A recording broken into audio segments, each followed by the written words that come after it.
მოგესალმებით ძვირფასო რადიო მსმენელებო, დღეს სამშაბათია და მედეფემის პირდაპირ ეთერშია გადაცემა სპორტი და ჯანმრთელობა. მე მისი წამყვანი ნინო მაჭავარიანი ვარ. დღევანდელი ჩვენი გადაცემის მთავარი თემა გახლავთ უშუ, საბრძოლო ხელოვნებას, საბრძოლო ორთაბრძოლების ერთ-ერთი სახეობა, რომელიც საკმაოდ ლამაზია, საკმაოდ შთამბეჭდავია, საკმაოდ მიმზიდველია, მაგრამ ალბათ არ იცის ჩვენი რადიო მსმენელები შეიძლება ზოგიერთმა ნაწილმა თუ რას ნიშნავს ზოგადად იგი და ჩვენ ამისთვის აი ამ ყოველფრის გასარკვევად პრობლემატიკაზე დადებითზე და უარყოფითზე ყველაფერზე სასაუბროთ ერთად მოვიწვიეთ სტუმრები და ჩვენი გადაცემის სტუმრები არიან მინდა ისინი წარვადგინო საქართველოს ორთაბრძოლების კონფედერაციის ექიმი ბატონი საშა მჭედლიშვილი საქართველოს უშუს ეროვნული ფედერაციის პრეზიდენტი ბატონი გიორგი ვერულიძე და ჩვენი სპორტსმენი კონტაქტურ სახეობაში ზანდა ვეფხია გოგოხია მოგესალმებით ბატონებო ძალიან დიდი მადლობა სტუდიაში მობრძანებისთვის რომ მიიღებთ მონაწილეობას ჩვენს გადაცემაში და როგორც თავიდანვე აღნიშნე ბატონო გიორგი, თქვენთან მექნება პირველი კითხვა. მოდით უფრო დეტალურად და კარგად ავხსნათ. რას ნიშნავს უშუ ზოგადად, რომ არ აერიოს ჩვენს რადიო მსმენელებს სხვა სახეობებში? მადლობას მოგახსენებთ ჩვენი მოწვევისათვის. მადლობა თქვენ რომ მომბრძანეთ. საერთოდ დიდი ხანია გვინდოდა მოსვლა დაკავშირება ჟურნალისტებთან და გაგვეცნო საქართველოს მოსახლეობისათვის თუ რა სახეობაა, რა სპორტის სახეობაა ჩინური აღმოსავლური ორთაბრძოლა უშუ. უშუ ჩინური სიტყვა და ნიშნავს საბრძოლო ხელოვნებას, ორივე გლიფისაგან შედგება. ძალიან გავრცელებულია თელ მსოფლიოში. მარტო კინოებით რომ ვისაუბროთ, ბრიუს ალი, ჯეკი ჩანი, ჯეტ ალი ესენი სულ ყველა უშუს ოსტატები არიან და ამით ძალიან დიდ რეკლამას აკეთებენ ჩვენი სტილისას. კარგი იქნებოდა თუ კი სპორტსმენი, რომლებიც ვარჯიში უნდა სპორტის ამ სახეობაში, უფრო კონკრეტულად იკითხავს ამ სახეობებიდან გამომდინარე რას ადმიდის, რას ვარჯიშობს და ჩვენთან რომ მოვიდნენ სავარჯიშოდ, კარგი იქნება რომ აერიოთ. ბრუსლი არიან უშუისტები და არა კარატისტები. ნუ ვიტყვით კარატისტებს, იმიტომ რომ სხვა ორთაბრძოლაში ერევათ. მაინც ინფორმაციის ვაკუუმი არის და ეს ჩვენი ბრალი არის ნამდვილად, იმიტომ რომ ეს არ არის მომხმარებლის ბრალი, ჩვენ არ ვაკეთებთ ალბათ ისეთ პოპულარიზაციას, რომ მივაწოდოთ მათ ეს ხმა, რომ უშუ არის ჩინური საბრძოლო ხელოვნება და ეს ბრიუს ალი, ჯეკი ჩანი, ჯეტ ალიც აკეთებენ მათ პოპულარიზაციას და საერთაშორისო ოლიმპიურ კომიტეტშიც ჩვენი ელჩი, ასე ვთქვათ, არის ჯეტ ალი, ლილიანძი, მისი ნამდვილი სახელი და გვარი და წარდგენა, როდესაც მოხდა ჩვენი სტილის ოლიმპიურ კომიტეტში, მოხდა მისი მეშვეობით. რაც შეეხება ჩვენი სპორტის აღიარებას, ჩვენი სპორტი აღიარებულია სპორტისა და ახალგაზრდობის საქმეთა სამინისტროს მიერ, არის აღიარებული ოლიმპიური კომიტეტის მიერ, არის აღიარებული აგრეთვე კონფედერაციის მიერ, რომელიც შექმნილია აღმოსავლურ ორთაბრძოლები, რომელიც შექმნილია უშუალოდ სამინისტროს მიერ და საერთაშორისო უშუს ფედერაციის მიერ და ევროპის უშუს ფედერაციის მიერ. თავისთავად საერთაშორისო უშუს ფედერაციას აღიარებს საერთაშორისო ოლიმპიური კომიტეტი.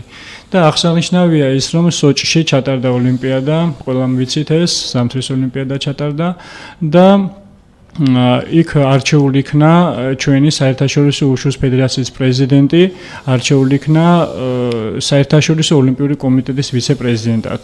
და მან აღვირქვა, რომ უშუ შევიდოდა ოლიმპიადაში და ჩვენი სამყარო ელოდება ძალიან დიდი მონდომებით და მრავალი წელია, რომ ჩვენ ამაზე ვმუშაობთ და გვაქვს მითითებები საერთაშორისო უშუს ფედერაციიდან, რომ ჩვენ ეს მითითები შევასრულოთ, რა თქმა უნდა, სპორტისა და ახალგაზრდობის საქმეთა სამინისტროსთან ერთად და ჩვენ ამას ვასრულებთ. ჩვენს რეგიონებში ყველაფერს წყვიტავთ ისე როგორაც საჭირო არის და ნელ-ნელა ვიწევით, ასე ვთქვათ, წინ. და ამისი უდაო მაგალითია, ზუსტად 11-18 მარტს თურქეთის ქალაქ ანტალიაში ჩატარდა ბავშვთა მეხუთე მსოფლიო ჩემპიონატი უშუში, შეჯიბრი მიმდინარეობდა ორი მიმართულებით, ეს იყო საჩვენებელი სტილი და კონტაქტური ორთაბრძოლა. სადაც რა თქმა უნდა ჩვენი სპორტსმენებიც მონაწილეობდნენ, ორი სპორტსმენი და ამაზე უფრო კონკრეტულად მოდით თქვენ გვესაუბრეთ იმ ორ სახელოვან სპორტსმენზე, რომელმაც ასახელა საქართველოს და მოიპოვა ეს ლიცენზიები. მე პირველად შესავალს გავაკეთებ, რომ განსხვავებული დავრჩით თქვენთან ურთიერთობით, იმიტომ რომ ყველა ჟურნალისტი რო ესე მუშაობდეს და ესე კონკრეტიკას ჩაეძიებდეს, ასე თქვა სპორტის სამსახეობაში, არ ექნებოდა ბევრი შეცდომები როგორც სხვა ჟურნალისტებს და კარგია რომ აი თავიდანვე ესე აქტიურად მოეკიდეთ სპორტის სამსახეობას. რაც შეეხება ჩვენი გამგზავრებას, სოფლიო ჩემპიონატი ნამდვილად ჩატარდა 11 მარტიდან 18 მარტის ჩათვლით ანტალიაში. ეს იყო სალიცენზიო ტურნირი. პირველი 8 ადგილი მონაწილეობას მიიღებდა ნანძინგში ოლიმპიური თამაშები ტარდება ახალგაზრდული აგვისტოს თვეში და იქ მიიღებდა მონაწილეობას. ჩვენ ვიყავით ორი სპორტსმენი წარდგენილი, მანუჩარ კვაშილავა 60 კილოგრამი კატეგორია კონტაქტური ორთაბრძოლასანდა და ისლამი მაჩალიკაშვილი ახმეტიდან, ის მარტვილიდან იყო მანუჩარი და ახმეტიდან ისლამი მაჩალიკაშვილი 70 კილოგრამი კატეგორია, ესეც კონტაქტური ორთაბრძოლასანდა. ბიჭებმა იბრძოლეს, ყველაფერი ჩადვეს, ესე ვთქვათ, შიშველი ხელებით დაამარცხეს ტანგში მჯდომი მოწინააღმდეგე, ესე ვთქვათ, იმიტომ რომ არა გაქვს პირობები ვარჯიშის და ეკიპირება იმ დონეზე, რა დონეზე ვთქვათ, ჰონკონგს აქვს, ჩინეთს აქვს, ბელარუსს აქვს და ამარცხებ ასეთ სპორტსმენს და ასეთ მოწინააღმდეგეს, ფაქტიურად ესეთი შეჭიდება გამოგვდის, ესეთი შედარების თქმის უფლებაც გვაქვს. მე არ შემიძლია რომ ჯერ არ აღვნიშნო იმ ხალხის დახმარება, ვინც გვერდში დაგვიდგა და ვინც გამგზავრებაში დაგვეხმარა სპორტისა და ახალგაზრდობის საქმეთა სამინისტროდან ბატონი ირაკლი დოლაბერიძე, დეპარტამენტის თავმჯდომარეა, ბატონი ბექა ბაიდაური, ახმეტის გამგებელი, ბატონი მამუკა დანელია, მარტვილის გამგებელი, რომ არა ეს პიროვნებები ჩვენ ნამდვილად საქართველოს ვერ ვასახელებდით და ვერ წარმოვაჩენდით იმ კონტექსტში, რა კონტექსტში წარმოვადგენთ ჩვენი საქართველო. მოდიოდნენ სხვადასხვა სახელმწიფოები, ელემენტარულ სიტყვი 30 სპორტსმენი ყავდა ამერიკას. და მხოლოდ ერთი ლიცენზია მოიპოვა. და ეს რამხელას ნიშნავს, რომ ორი კაცი არის საქართველოსდან და ორივე ლიცენზია მოიპოვა. ეს არის უდიდესი გამარჯვება, ეს არის უდიდესი გამარჯვება. მოდიოდნენ სხვადასხვა სახელმწიფოები და გვილოცავდნენ გულით და მე პირადი საუბარი მქონდა ბატონი უზაიჩინგთან, რა თქმა უნდა თარჯიმნის მეშვეობით. და მან აღნიშნა, რომ თქვენ ხართ სწრაფად განვითარებული ფედერაციაო, განვითარებადი ფედერაციაო, იმიტომ რომ თქვენ პირველად გამოდით შეჯიბრებაზე და პირველივე შეჯიბრებაზე მოიპოვეთ ეს ლიცენზიებიო. ლიცენზიებს უფრო ხმამაღალი ნათქვა, ეს არის ველური ლიცენზია, იმიტომ რომ უშუ არ არის ოლიმპიური სახეობა, თუმცა კანდიდატებში განიხილება. მაგრამ უშუ შეჯიბრება ამ ბავშვთა ახალგაზრდულ ოლიმპიადის პარალელურად ტარდება და ჩვენი უბრალოდ პრიორიტეტი ის არის, რომ იმცხოვრებენ ოლიმპიურ სოფელში, სადაც სხვა ოლიმპიური, ასე ვთქვათ, თამაშების სპორტსმენები იქნებიან. პარალელურად ჩატარდება ოქროს მედლები, რა თქმა უნდა, ვერცხლის მედლები და ისინი არ გათამაშდება ოლიმპიური, მაგრამ იქნება ჩვენი მედლები, რა თქმა უნდა და ჩვენ ყველანაირად ვემზადებით, რომ ეს სპორტსმენებს ვამზადებთ ამ სპორტსმენებს, რომ წარმოჩიდეს საქართველოს და იქაც მოვიპოვოთ გამარჯვება კიდევ და იქაც ვასახელოთ საქართველოს ნანძინგში, ასე ვთქვათ. ძალიან კარგი, ეს ყველაფერი ძალიან კარგია. ანუ ჩვენ დავიწყეთ სპორტის ამსახეობის დადებითი მხარეებით საუბარი და ასეც უნდა ყოფილიყო და როგორც აღმოჩნდა, საკმაოდ ბევრი აქვს. თუმცა ბატონო საშა, უნდა შეგეკითხოთ, სპორტის ზუსტად აი ამ სახეობას აუცილებლად ექნება თავისი ცირადით, მაგრამ მაინც უარყოფითი მხარეები ტრავმების კუთხით. თუმცა მე ვფიქრობ, მაინც უფრო ნაკლებად, რადგანაც დაცულია შეჯიბრის დროს სპორტსმენი. თუმცა მაინც რა სახის ტრავმებს ხვდებით უშუში? მაინც მე პირველ რიგში უნდა ვაღიარო, რაც უფრო მაღალი დონეა სპორტსმენის უშუში, რა იმდენად უფრო ნაკლებია შანსი, რომ იმ სპორტსმენმა მიიღოს ტრავმა. მე მგონი, ყველა სპორტის სახეობა სჭირდება, ხო? პროფესიონალიზმი განაპირობებს ნაკლებ ტრავმობას. რაც უფრო პროფესიონალია სპორტსმენი, ტრავმის ნაკლებობა უფრო ნაკლებია, რა თქმა უნდა. მაგრამ უშუში როგორც ნებისმიერ სახეობაში ხდება ტრავმები. უფრო ხშირია მიკროტრავმები, მაგალითად შეიძლება ნახტომის დროს და გადაუბრუნდეს სპორტსმენს ტერფი, პრესის დაჭიმულობა ექნება. ყველაზე ცუდი ტრავმა, რაც შეიძლება მოუვიდეს, როცა არის კონტაქტური ორთაბრძოლა უშუში და მაგ დროს ხდება ტვინის შერყევა. იმის და მიუხედავად, რომ ჩაფხუტი აფარია სპორტსმენს. სამწუხაროდ ძალიან იშვიათად, მაგრამ ზოგჯერ ხდება. თუმცა დარტყმის სიციერეს გააჩნია ამ შემთხვევაში. თუმცა რადგან ოლიმპიური სახეობის კანდიდატი არის სპორტი, ძალიან ასე ვთქვათ, უსაფრთხო გახადეს, ამიტომ 18 წლამდე ასაკის ბავშვებში ესე იგი ამოიღეს ფეხის თავში დარტყმა და ხელის სერიები დარტყმა თავში. ეხლა მე რომ ვიყავი ამ შეჯიბრებაზე, ესე იგი ერთი პრეტენდენტი არ მომხდარა იმისა, რომ გათეშული იყო ან ტვინის შერყევა დამართოდა. თუმცა ჩვენ შეჯიბრებას როცა მივდივართ, აუცილებლად უნდა წარვადგინოთ ტვინის ენცეფალოგრამა, გულის კარდიოგრამა, სპორტსმენი რამდენად მომზადებული არის და თუ თქვათ უარყოფითი, თუ უარყოფითი აქვს ჩვენება მედიცინის დასკვნაში არ მიიღებენ მონაწილეობას და არც მიაღებინებენ, იმიტომ რომ შეიძლება კომაში ჩავარდეს სპორტსმენი ერთის ძირი დარტყმით. ეს ძალიან კარგია, გიორგი, რაც უფრო მკაცრი წესები იქნება, უფრო მინიმუმდე მიყვანილი. ჩვენ შეჯიბრებას სოფლიოს და ევროპას ყოველთვის ესწრება საერთაშორისო ოლიმპიური კომიტეტიდან წარმომადგენელი და აკვირდება თუ როგორი დისციპლინით ჩატარდა ეს შეჯიბრება და ეს რა თქმა უნდა იუზაიჩინგის ვიცე-პრეზიდენტი ოლიმპიური კომიტეტის ბრძანდებოდა და როგორც დამკვირვებლის სტატუსი ისე და მან აღნიშნა ბოლოს რომ ჩატარდა უმაღლეს დონეზე, რა თქმა უნდა მიკერძოებულად არ ჩაითვლებოდა ეს მისი ნათქვა, იმიტომ რომ არაერთხელ ჩატარებულა, არაერთხელ ყოფილან სხვები წარმომადგენლები საერთაშორისო ოლიმპიური კომიტეტიდან და ყველანი დადებითი პასუხს წერენ დასკვნაში შემდეგ შეჯიბრებით თუ როგორ ჩატარდა.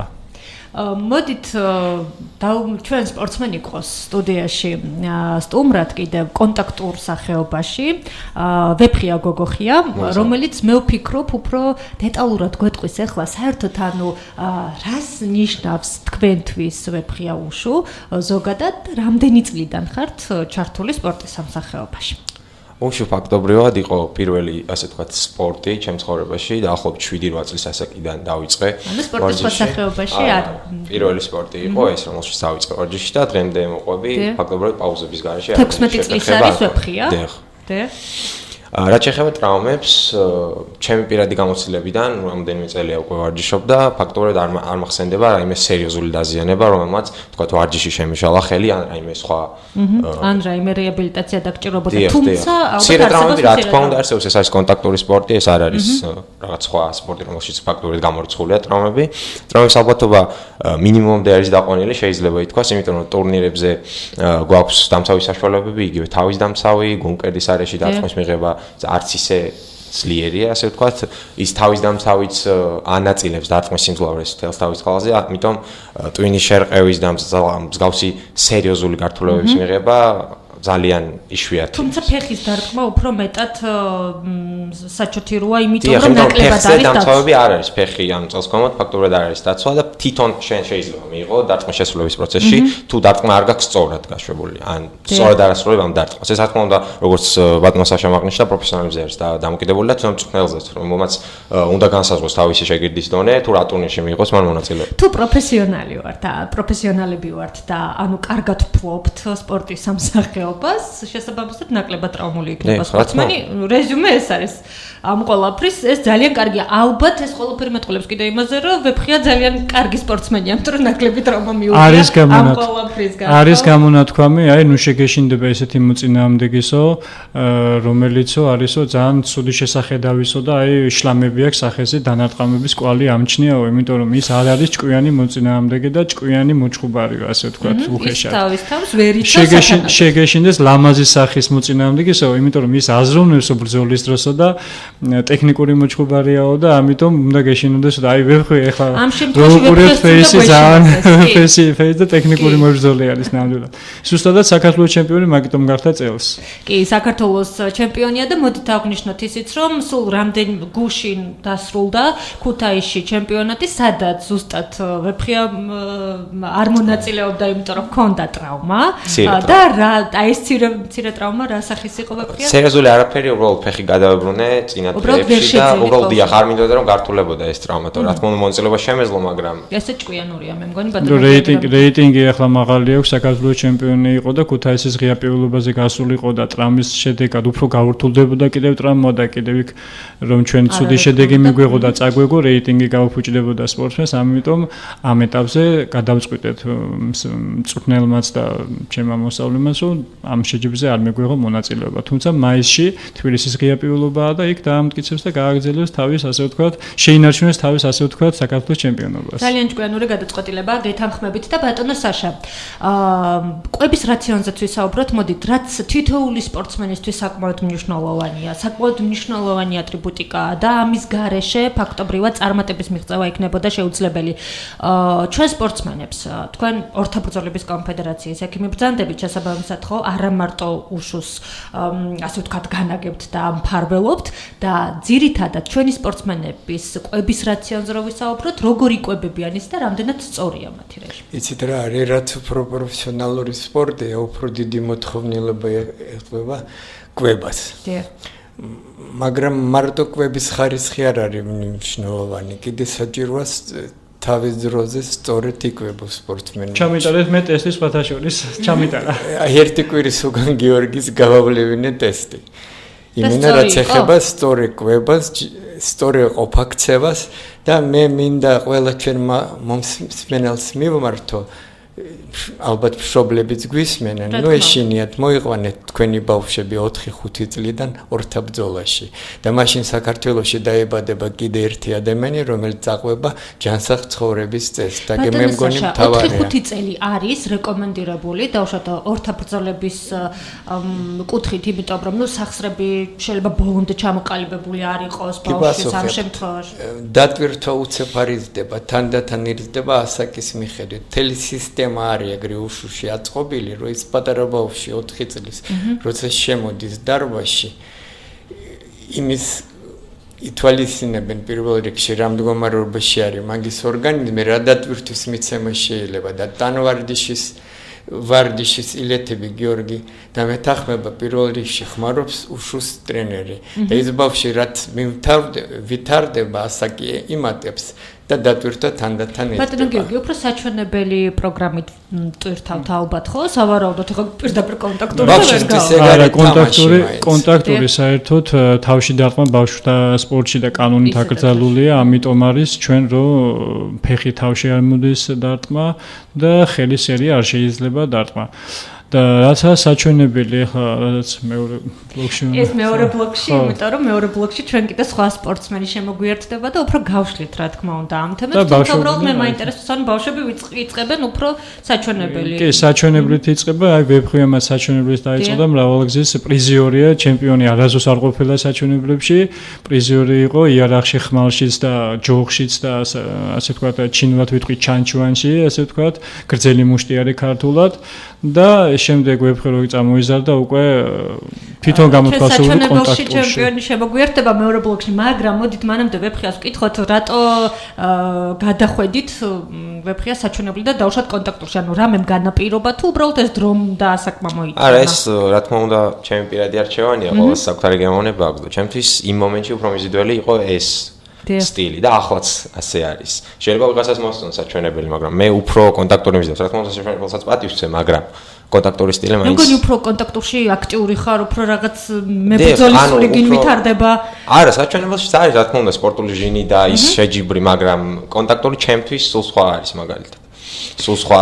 სულ სხვა სფერო. საჩვენებლებში ზუსტად არის კატეგორიებად დაყოფილი A და B კატეგორია და ზუსტად ის B კატეგორია აჩვენებს იმ შინაგან სულს და სტილს, რაზეც თქვენ გქონდათ ახლა საუბარი, რომ აი ეს სული ის გადამდები უნდა იყოს რო ასრულებს ამ საჩვენებელს და ნამდვილად უნდა გამოხატავდეს იმ სტილის შინაგან მდგომარეობას და ის არ უნდა იყოს ზეპირად შესრულებული, უნდა იყოს შინაგანად შესრულებული, აი ხასიათი უნდა იყოს ამ საჩვენებელში. საჩვენებელშიც და მე მგონი ეს კონტაქტურსაც არანაკლებ კონტაქტურში უფრო ხილული არის, იმიტომ რომ ადვილად ხვდები ვინ მოიგო, ვინ წააგო და საჩვენებელი ცოტა რთულია, იმიტომ რომ საჩვენებელში გიწევს აჩრდილთან ბრძოლა და უხილავ მებრძოლთან ბრძოლა გიწევს და აქ მებრძოლი ხილულია და ებრძოლები მას. და როდესაც მტერი აშკარად მოდის, კიდე უფრო ადვილია ხოლმე მისი დამარცხება. რა თქმა უნდა, ცა ხედავ. კარგით, ჩვენ 2 წუთში რეკლამის შემდეგ დავბრუნდებით პირდაპირ ეთერში. ვებხიას ძალიან დიდ მადლობას გადავხდი სტუდიაში მობრძანებისთვის. მეორე ბლოკში იგივე თემით, ოღონდ სხვა სტუმრით შემოგიერთდებით. დაგველოდეთ, მადლობა.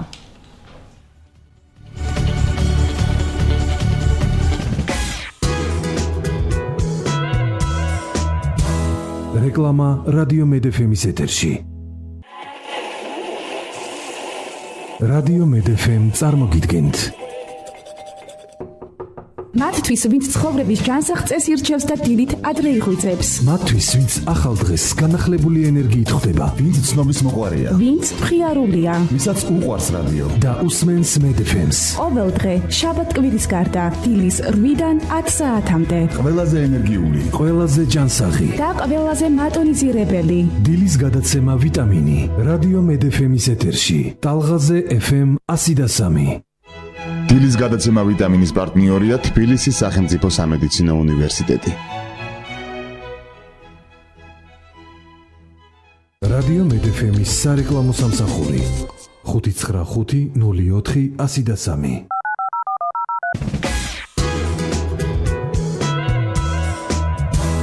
რეკლამა რადიო მედფემის ეთერში.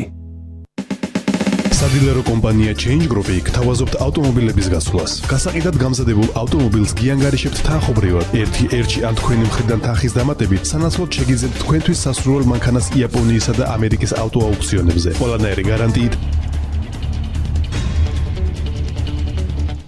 კიდევ ერთხელ მოგესალმებით ძვირფასო რადიო მსმენელებო, ეთერშია გადაცემა სპორტი და ჯანმრთელობა. მე შეგახსენებ ჩვენი გადაცემის მთავარ თემას, ეს არის უშუ, საბრძოლო ხელოვნების ერთ-ერთი სახეობა და დღევანდელი ჩვენი გადაცემის სტუმრები არიან საქართველოს უშუს ეროვნული ფედერაციის პრეზიდენტი ბატონი გიორგი ვერულიძე, საქართველოს ორთაბრძოლების კონფედერაციის ექიმი ბატონი საშა მჭედლიშვილი და სპორტსმენი საჩვენებელ სახეობაში დავით გულისაშვილი შემოგვიერთდა მეორე ბლოკში და მოდით თქვენის ნებართვით საქართველოს წლევანდელ ჩემპიონთან გადავალკითხვით დათოსთან.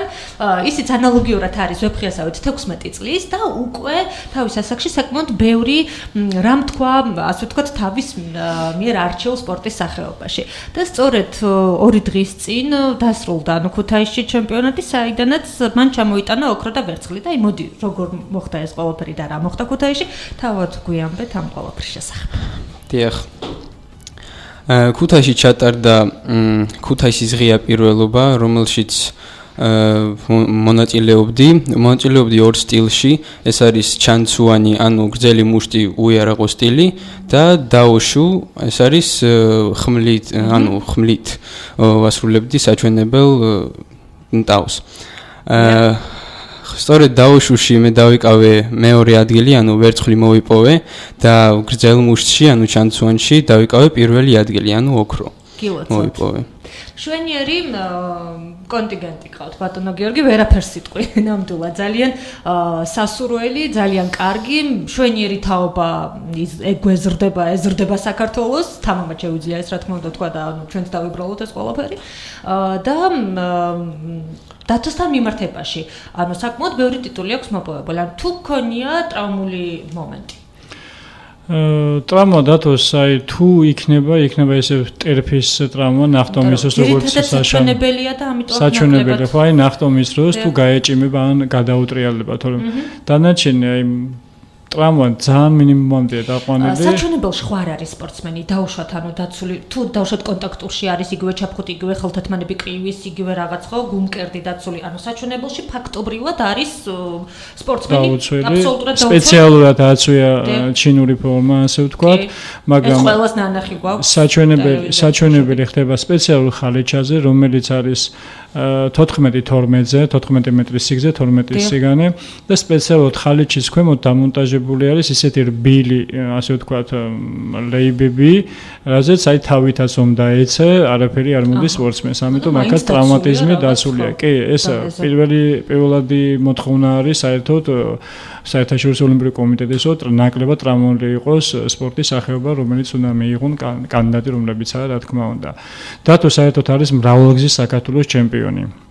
საჩვენებელ სტილში ეს მე ჩემი სიამაყეა, ასე ვთქვათ, დათო გულისაშვილი და დათომას და ვეფხვიამას და ხუთმა კიდევ სხვა ჩემმა მოსწავლემ დაიმსახურა მერიესგან სტიპენდიები და მინდა მას მერიასაც და ბატონ მამუკა კაცარავასაც და მერაბ ჩიქობავას გადავსე დიდი მადლობა, რომ სტიპენდიები დაუნიშნა ჩვენ სპორტსმენებს, დაუფასდა ეს და მერიაც მხარში გვიდგას და გეხმარება ყოველივე ამ პროექტების განხორციელებაში.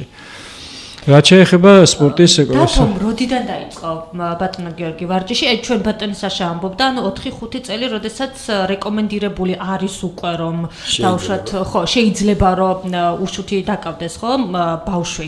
ამ შემთხვევაში ჩვენი სპორტსმენების შემთხვევაში როგორ მოხდა? ამასაკში ჩაერთნენ თუ 8 წლიდან დაიწყო ეს ყველაფერი?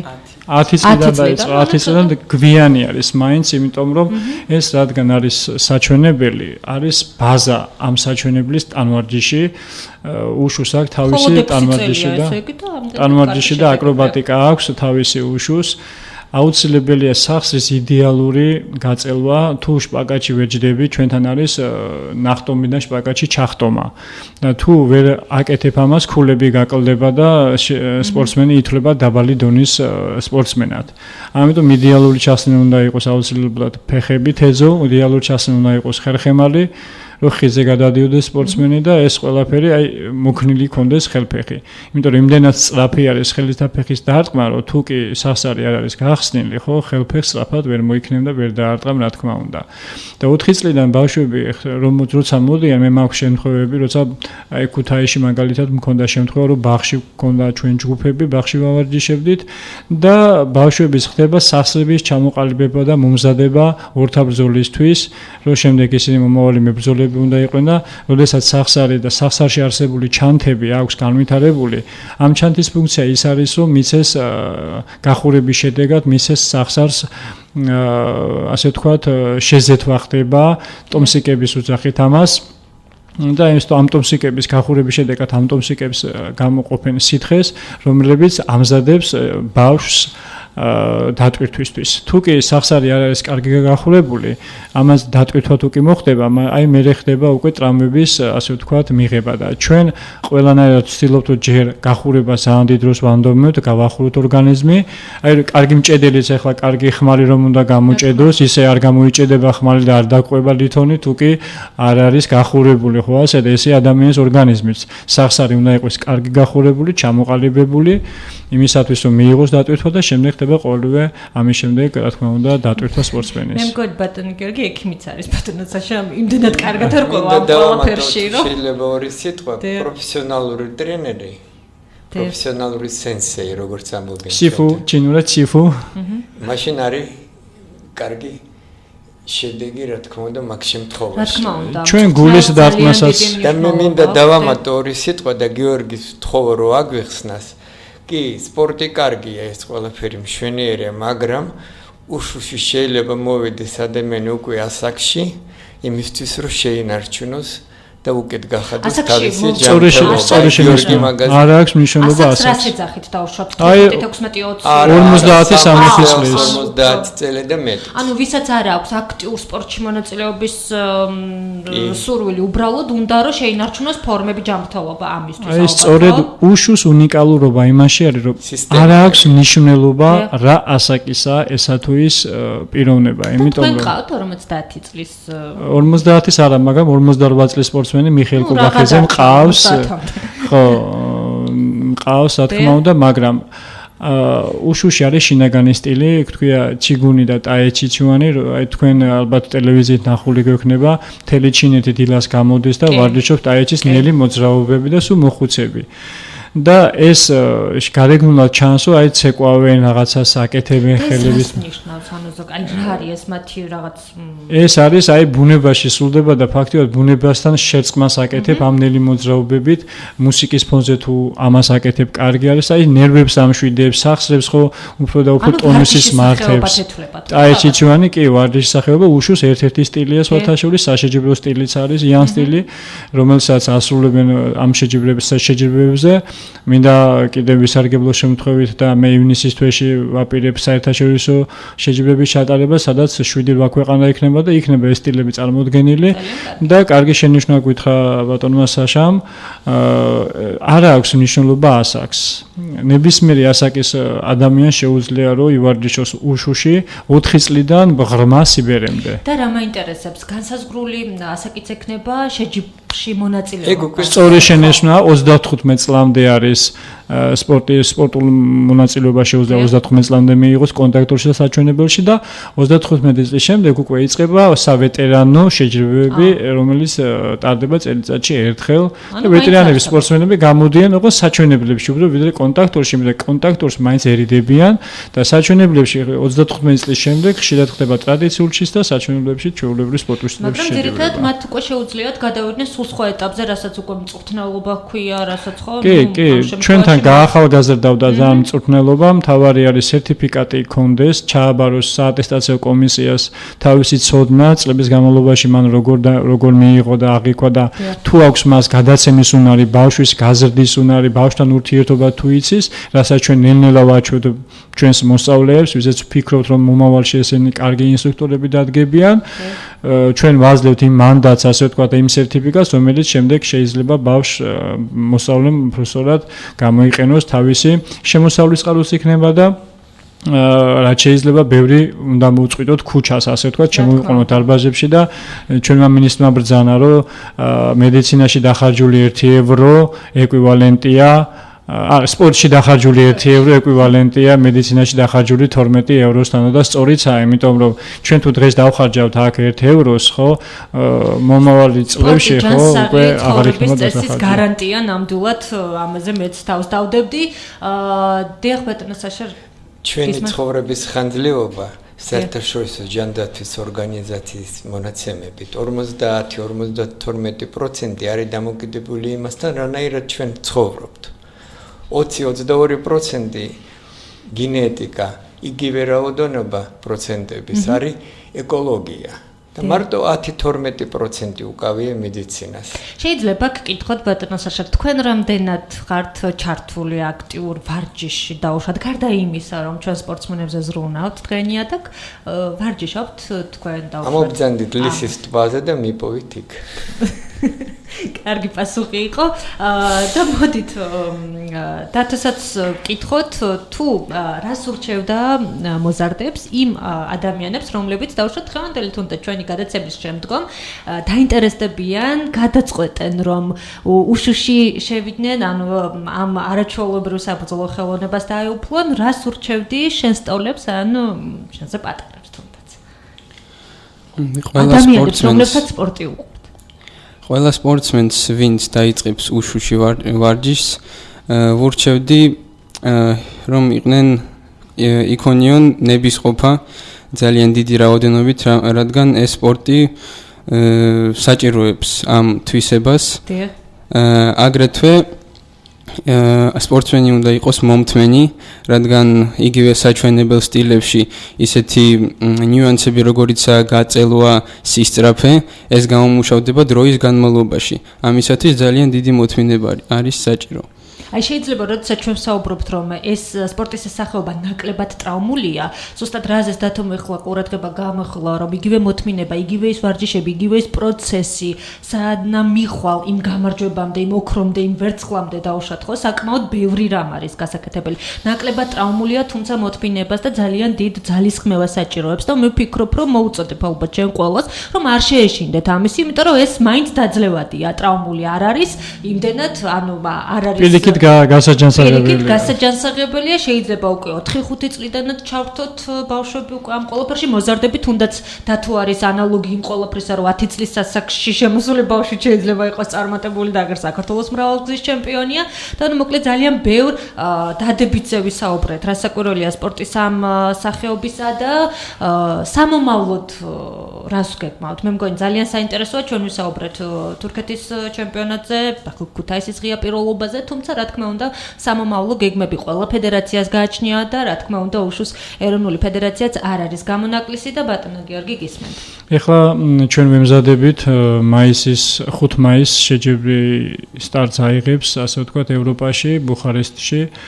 მე 15 ევროპის ჩემპიონატი, სადაც ჩვენ ვართ მიწვეული, დავითიც მიწვეული არის და იმედია გამოძებნით, ასე ვთქვათ, ფინანსებს და წავალთ და საქართველოს ვასახელებთ, იმიტომ რომ ძალიან რთული არის დღეს, ასე ვთქვათ, ფინანსების მოძიება და ამ ძიების პროცესში ვართ ამ წუთასაც და ძალიან რთულია კიდევ ის, რომ აი სპორტსმენი ემზადება ვარჯიშობს, ოფსხრის და მან არ იცის მიდის თუ არ მიდის შეჯიბრებაზე. ჩვენ მწვრთნელები ყველანაირი იმედს ვაძლევთ, რა თქმა უნდა და დავრბივართ ასე ვთქვათ მუხლ ჩაუხრილად, რომ ვიშევოთ ის თანხა, რა თანხაც არის საჭირო, იმიტომ რომ ჩვენ 2014 წლის ასიგნებებში სამინისტრომ ვერ გაგვითვალისწინა, იმიტომ რომ ბევრი ხარჯები ქონდა მას და იმედი გვაქვს 2015 წლის ასიგნებებში გაგვითვალისწინებს და გვექნება ჩვენი ბიუჯეტი, ასე ვთქვათ და აღარ გვექნება მეგრე პრობლემა იმისა, რომ ამა თუ იმ შეჯიბრებაზე და ფინანსები გვექნება თუ არ გვექნება. ბატონო, ძირითადად რამდენ სპორტსმენს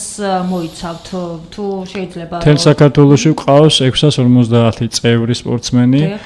ყველა საშეჯიბრო არ არის, რა თქმა უნდა, იმიტომ რომ საქართველოს ჩემპიონატზე რომ გამოვიდეს სპორტსმენი, ჯერ ისინი გადიან ადგილობრივის, აი მაგალითად ქუთაისმა, ან მარტვილმა, ან ბათუმმა, ან ქობულეთმა, ან დედოფლისწყარომ, სადაც ჩვენ ყველა რეგიონში ვართ გაშლილი, რომ გამოიყვანონ შეჯიბრზე, ჯერ ისინი აკეთებენ ადგილობრივ ქალაქის შეჯიბრებას, რუსულად ვიტყვი პრიკიტკას აკეთებენ, რომ მე გამოიყვანონ საქართველოს ჩემპიონატზე. ასე რომ ყველა 650-ე რო გამოვიდეს შეჯიბრებაზე, მაგას ერთი დღე და ორი დღე არ ეყოფა. იმიტომ რომ 500 სპორტსმენი 46 ქვეყანა მონაწილეობდა და 500 სპორტსმენი და 500 სპორტსმენს მოუნდით 5 დღე მსოფლიო ჩემპიონატზე და აქ მინიმუმამდე გვყავს დაყვანილი და 100-120 მონაწილე საქართველოს მასშტაბით კონტაქტურს საჩვენებელში კი. იმიტომ ჯერ კეთილი უნდა ინებოს სპორტსმენმა და თავისი ქალაქის ჩემპიონი უნდა გახდეს და შემდეგ ექნება პრეტენზია რომ გავიდეს საქართველოს ჩემპიონატზე. ზუსტად საქართველოს ჩემპიონატზე მოხდა მანუჩარ კვაშილავასი და ისლამი მაჩალიკაშვილი შერჩევა და მაკედან გამომდინარე შემდეგ წავიყვანეთ ვარშავის სოფლიოზე. ერთი არის მარტული და მეორე არის ახმეტა. ძალიან კარგი და რეზუმე ნელ-ნელა ჩვენი გადაცემა დასასრულს უახლოვდება და ბატონ საშას მოდით ანუ ვკითხოთ საბოლოოდ შევაჯამოთ დღევანდელი გადაცემა და მშობლებს იმ მოზარდებს რომლებიც დღეს ჩვენს გადაცემას უსმენენ და მოხიბლულები არიან სპორტის სამსახიობით ვურჩიოთ ანუ რა უნდა გააკეთონ იმისთვის უპირველეს ყოვლისა და როგორი ჯანმრთელობის მდგომარეობა უნდა ჰქონდეს მოზარდს რომ სპორტის სამსახიობით დაკავდეს. რა თქმა უნდა ბავშვი უნდა იყოს ჯანმრთელი. აი პირობითად კი ჯანმრთელი, ანუ რა არ უნდა აწუხებდეს უშუალოდ, რომ დაუშვათ საბრძოლო ხელოვნებათა ერთ-ერთ სახეობით დაკავდეს. ნუ ამისთვის არსებობს სპეციალური სამედიცინო კომისია, სადაც მუშაობენ სპორტული მედიცინის ექიმები და მაგის დასკვნა უნდა იყოს დადებითი, რომ ამ ბავშვისთვის შეიძლება სპორტზე დატვირთვის მიღება. დატვირთვის მიღება, მაგრამ მე უფრო მარტივად გეტყვი. ვინც მოდის აღმოსავლურ ორთაბრძოლაში და იწყებს ვარდიშს, მე ეს ხდება მაგის ცხოვრების სტილი. და იქიდან უკვე ვეღარ გამოდის. სანამ სტილი გახდება, მანამდე. აი, არ უნდა ქონდეს გულის მანკი, ვარიკოზული დაავადება, ვენების გაგანიერება, რასაც ქვია, იმიტომ რომ სტოიკებზე არის საუბარი აქ. იმიტომ რომ დამეთანხმებით რომ მოზარდებში არის პატარ-პატარა შეიძლება ის ძალიან პრობლემური არ იყოს, შეიძლება ასეკობრივი იყოს და შემდგომში ამ ყველაფერმა გაიაროს, თუმცა რაღაც ეტაპამდე შეიძლება ეს იყოს დავუშვათ ყურადღება მისაქცევი და ამიტომ ვკითხულობთ ამ შემთხვევაში არ შეიძლება. 21 საუკუნის შავჭირად არის აღიარებული ის საყრდენ მამოძრავებელი წლოვანი აპარატის სისტემის დიახ, ზუსტად ამიტომ ჩვენ მოგმართავს ბევრი რომ მუშუში არის გაწელვითი ხერხემლის სპეციფიკური ვარჯიშები, რაც პრევენციის საშუალება არის ამ ხერხემლის გამრუდებისა. ჩვენ აი გააჩნია რა სტადიაში არის, მაგრამ ჩვენ მუშაობთ ხერხემალზეც თუ ბავშვი მოსული არის ისე რომ არ აქვს პრობლემა ხერხემალზე, ხო კარგი უნარჩუნებთ მას ამ მდგომარეობას, მაგრამ თუ პრობლემა აქვს, ხო ნელ-ნელა ვიწყებთ ამის გამოსწორებას და შემდეგ რა თქმა უნდა ექიმის ზედამხედველობის ქვეშ არის კი გამოსწორებადი, რაც გამოსწორებელი არ არსებობს ღმერთისწყალობით, ექვემდებარება მკურნალობას ხერხემლის განუდება, რა თქმა უნდა მასაჟისისა და ჩვენი ურთიერთთანამშრომლობის შედეგად ბავშვი ხერხემალი გაუსწორდება და მე ბევრი შემთხვევა მქონია რომ გამოსულან შეჯიბრებაზე და საქართველოს ჩემპიონები და პრიზიორების გამხდარან ესეთი ყოფილი ხერხემლად გამრავლებული სპორტსმენები, ასე ვთქვათ. ძალიან კარგი. კიდევ ერთი პლუსი ვთქვით სპორტის სამსახიობის, რომ ნუ შეიძლება სკოლიოზით დაძლეო იქნას. ძალიან კარგი და ძალიან დიდი მადლობა მინდა გადაგიხადოთ სტუდიაში მოგზაურობისთვის, საინტერესო საუბრისთვის. ნამდვილად ბევრი რამ მე პირადად ჟურნალისტმა ბევრი რამ შევიძინე ინფორმაცია დღევანდელი გადაცემით და მე ვფიქრობ ჩვენმა რადიო მსმენელებმაც ჩემთან ერთად. და შევახსენებ ჩვენს რადიო მსმენელებს, ჩვენი გადაცემის მთავარი თემა გახელდათ უშუ და ჩვენი სტუდიის სტუმრები იყვნენ საქართველოს უშუს ეროვნული ფედერაციის პრეზიდენტი ბატონი გიორგი ვერულიძე, საქართველოს ორთაბრძოლების კონფედერაციის ექიმი ბატონი საშა მჭედლიშვილი და ჩვენი სპორტსმენი საჩვენებელ სახეობაში დავით გულისაშვილი, საქართველოს მრავალგზის ჩემპიონი. ძალიან დიდი მადლობა კიდევ ერთხელ მომავალ შეხვედრამდე გემშვიდობებით. მე კი ძვირფასი რადიო მსმენელებო ზუსტად 1 კვირით მომდევნო სამშაბათს 17 საათამდე გემშვიდობებით. დიდი მადლობა ყურადღებისთვის, რომ ეს 1 საათი გაატარეთ ჩვენთან ერთად დროებით. მადლობა.